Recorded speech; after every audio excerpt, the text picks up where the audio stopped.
Hey guys, and welcome back. Today we've got a special unboxing video. Thanks to the SpeedCube shop for generously sending this over. Remember to use the discount code CFOP for 5% off your entire order, and it supports this channel at the same time. Inside here we've got SpeedCube shop card, some Martian lubricant. I'm not sure if this is always Martian or if this is a different lubricant each time, but it's cool to see all the different specs for the lubricant. You can get all of these at the speedcubeshop.com if you want to see all of their lubricants and the specs of each one. Here we've got the G5 Speed Stacks timer. So I have the G4 version, but everyone pretty quickly switched over to the G5. I have an SCS timer overlay that I'm going to put on this, so you'll see some of that at some point. But apparently, overall, other than the looks, it's kind of just slightly improved over the G4. Okay, we've got this little paper here. Oh. Looks like we got some information about it. I do not need that, and I will definitely not come back to that for a reference later. It's actually kind of a nice feel for my hands. This is the G4 timer for reference. On the back here, we connect it to the mats by sliding in this little groove, but sometimes it can come out. With this one, it looks like it's just gonna snap on. Also, to connect the timer to a computer or a stack mat display, I've got this nice little hole here and a little tube here, as opposed to this little connector bit on the G4. I'll have to try this timer out and see if it's better or worse than the G4. The thing that everyone has been waiting for, especially me, we've got the Moyu AoSu WRM 4x4. I have been wanting this 4x4 for like a very long time because I don't really have that good of a 4x4. Also, I've never really had my cube professionally set up. All I know is a little bit of lube that I put in. This is a professionally set up WRM through the SpeedCube shop's Cosmic Setup service. So they inspect the cube, make sure it's all working fine, they'll add all the lubes to make it the best they possibly can make it. So I'm gonna see how well it performs. Here are the other 4 3x3s I have, all at different price ranges. So after I unbox this, I'm gonna use it for a little bit and test it against these 3.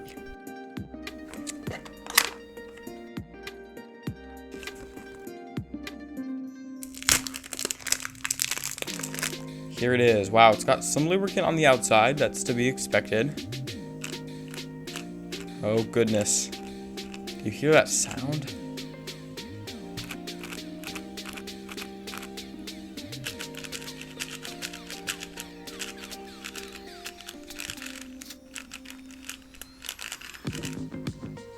Oh. Okay, this is pretty good. It's kind of tight. I don't know if I'm going to leave it that way or if I'll change that.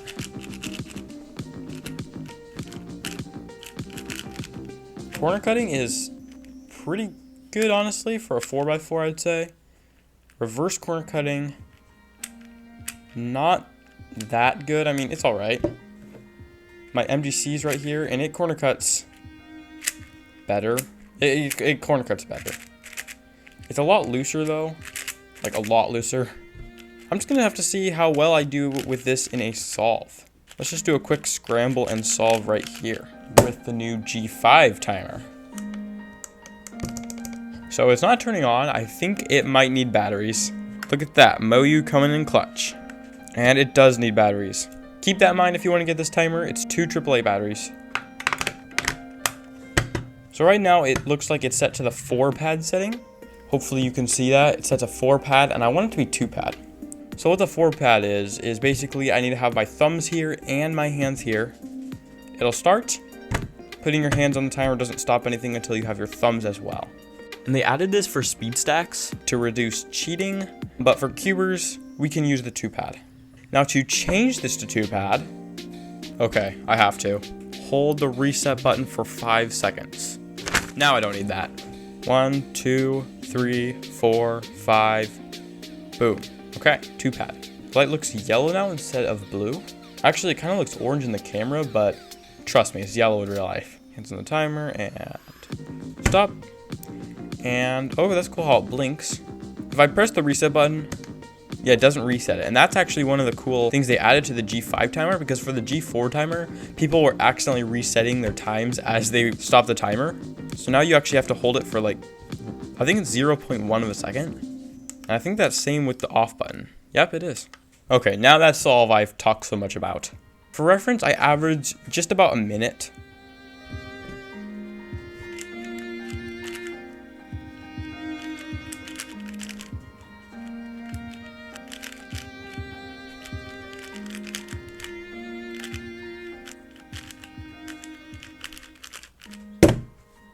Okay, well that was not too bad, 109. Worse than my average, but I'm not quite used to it yet.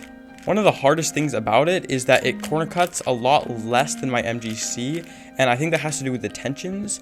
I could either just leave it how it is, or I could loosen it. The problem with loosening it is that it will increase the chances greatly of it popping in the middle of a solve, and that's basically just a scrapped solve.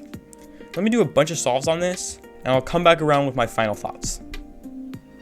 Now my final thoughts on the Moyu AoSu WRM. This cube, at least with the right setup, was very smooth. I was actually surprised how few mechanical lockups I got, and the main struggles I was having with turning had to do with my inaccurate turns.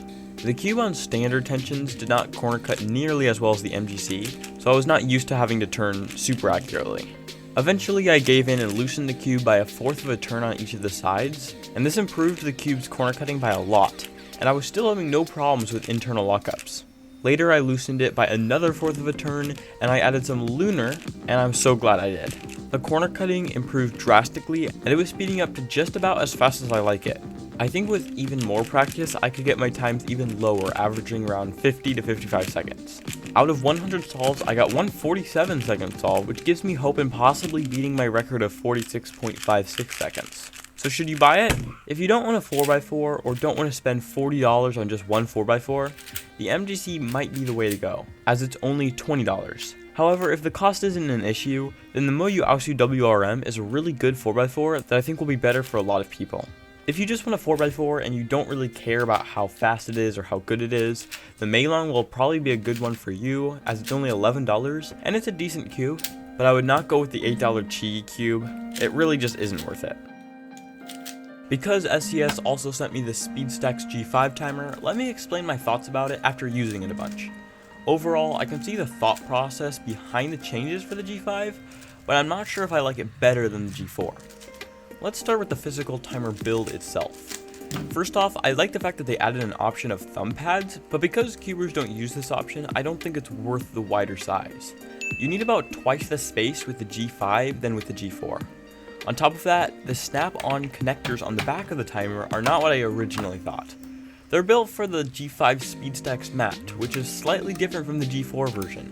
Previous SpeedCube Shop large mats no longer are compatible with the G5 timer, but what really bugs me is that it's just so close. The timer holes are just slightly off, which makes me wonder why they went through the effort of changing the distance in the first place. Now getting to the electronics of the timer, I don't like the new display. If you look from the side of the timer, all the digits look equally lit, so you don't know what the timer is displaying. To read it, I have to lean over the timer. I don't see why they made this change because it wasn't the same on the G4. I like how they condensed the two lights on the G4 into one light, but in doing so they removed the entire save feature, which is a little annoying.